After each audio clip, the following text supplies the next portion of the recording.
Good day, Ma'am Nancy, and in this video, I explain how probability distribution help predict outcomes in IT system. So, in IT, we often deal with data that's uncertain, things like network reliability, system errors, or user login attempts. So, probability distribution help us to describe and predict those uncertainties. And so, let's start with the binomial distribution. So it's used when there are only two outcomes like success or failure.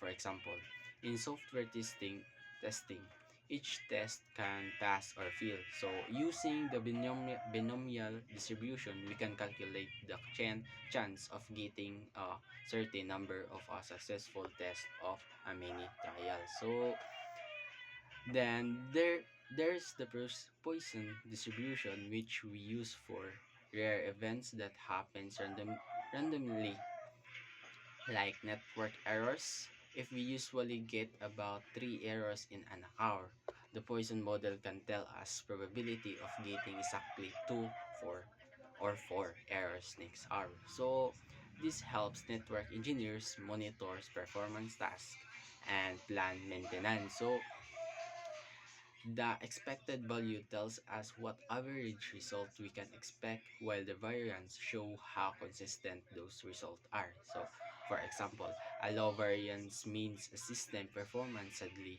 a high variance means performance changes a lot. In short, probability distribution give IT professional the power to predict and manage uncertainty.